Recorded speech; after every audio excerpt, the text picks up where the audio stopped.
I'd like to address my questions to both of these fine gentlemen. My problem is with both parties. A lot of my good friends are loyal Republicans and faithful Democrats.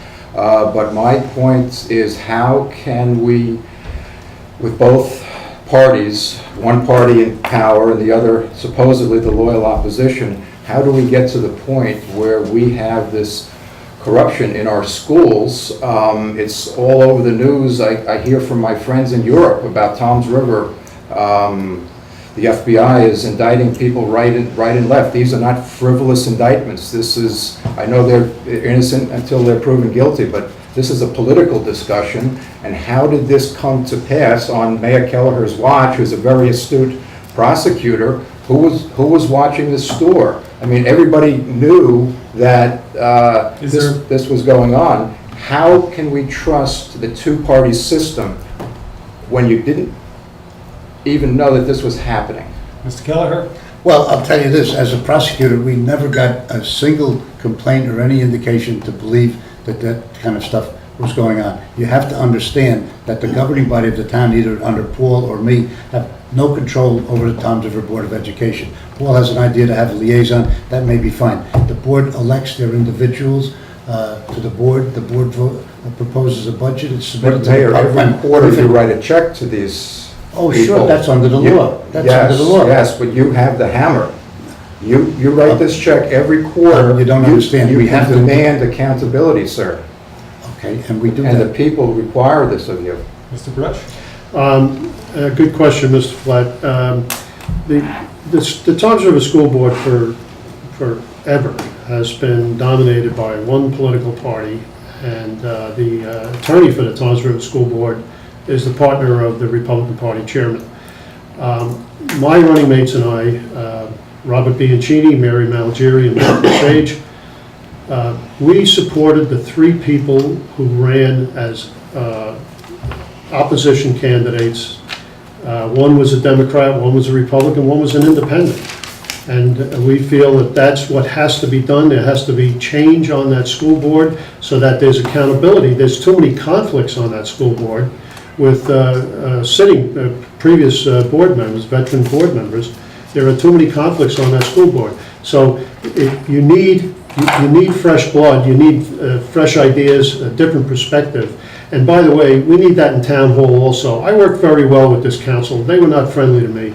And I told Mayor Kelleher when he got elected, I said, you know, Tom, you have something I don't have. You have a friendly council.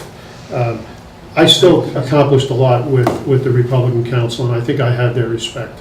Mr. Flatt's second question? My second question is also addressed to these two fine gentlemen. A follow-up with the school board is we've appointed some new Democrats to the school board, but what have they been doing? Now, my approach would be similar to the one that was taken in New York City with their school boards. There's professional, systemic, administrative policies that can be put in place, forensic audits, reports, oversight committees. It's been done elsewhere. I'd like to know what are the Democrats and the Republicans doing today to make sure that this isn't going on as we speak.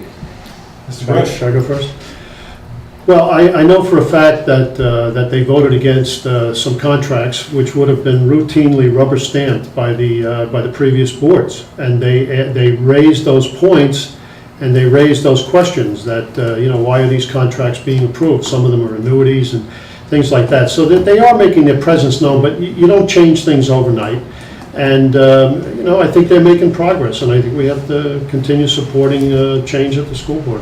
Mr. Kelleher? The sad part about the Board of Education is that hardly anybody pays attention and comes out to vote. They have the lowest voter turnout of any type of an election in town, and that's a sad commentary on our public. And the sad part and the most dramatic part is that the Board of Education gets 51% of the taxes that we collect, and despite the fact that Mr. Flatt said we could hold out on it. You can't do that. Under the state law, we're the collecting agency. We have to turn over that money to the Board of Education. And people come to the township and complain about taxes. I don't see them going to the Board of Education and complain about it. And there's more than half of their tax money going to the Board of Education. Final question, Mr. Flett. My final question is a more general question, and it doesn't only relate to local politics, it relates to state politics and national politics. And this is to the two so-called major parties that are supposed to be watching out for the American people. I don't see them getting the job done. One is in office, and it's a Republican controlled. On the local level, we have the Democrats in Washington that are doing exactly the same as the Republicans did for 8 years. I'd like to know what either one of these fine gentlemen has to offer to the American people to defend their party, and why we shouldn't have an independent people's candidate for a change and give us a chance. Give the people a chance. We, the people, would like a chance. Mr. Kelleher? I'd like to ask you, do you think that's, knowing human nature, do you think that's really going to work? I said earlier that there is a problem with the two-party system that can create stalemates. I don't see particularly where independent candidates are ever going to be able to overcome that two-party system in this country. It needs to be fixed, but independents, I don't think are ever going to be able to carry the day. I'm not going to defend either one, but as Tom says, it's very, very difficult. But things could be done to change it. We could make voting more open to the people by holding elections for all these offices in the fall, and we could do what other states have done, which is allow people to vote in primaries, whether they're a member of Tom's party or my party. It doesn't make any difference. That's what has to be done, and I think you're going to see that in this country because of the gridlock in Washington. I think you're going to see some changes in the system. There should be anyway. I've always supported any measure to encourage people to be able to come out and vote. One final thing before we get to closing comments, and this is from a listener. We'll start with you, Mr. Brush. Yes. Say something nice about your opponents. Well, I just met Mr. Flood tonight, and he seems like a nice guy, a nice man. But so I don't really know anything about Mr. Flood. The mayor I've known for a long, long time, and I always have commended him for his service to the community, particularly as a prosecutor. And I would do everything I can to see that he's able to serve again as the prosecutor, which is his first love. Thank you, Governor. Mr. Kelleher, you're next. Well, it's the same thing.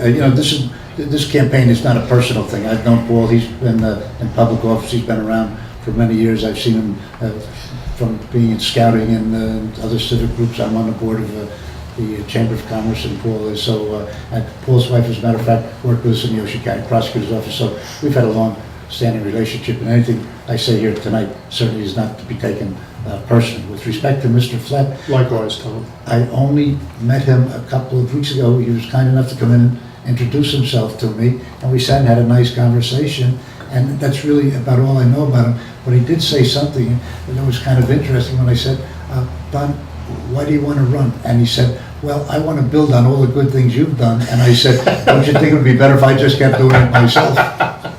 Mr. Flett, can you refute that statement?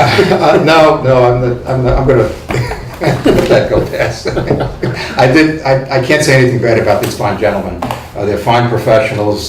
They've been in Tom's River as I have for their whole professional life. They try hard. It's just that each one is stuck and mired in their own political party. They're trying their best, but institutionally they're just up against it. I wish them well, but I hope both of them go back into private practice and I can sit in that fine desk that you have there. That's it.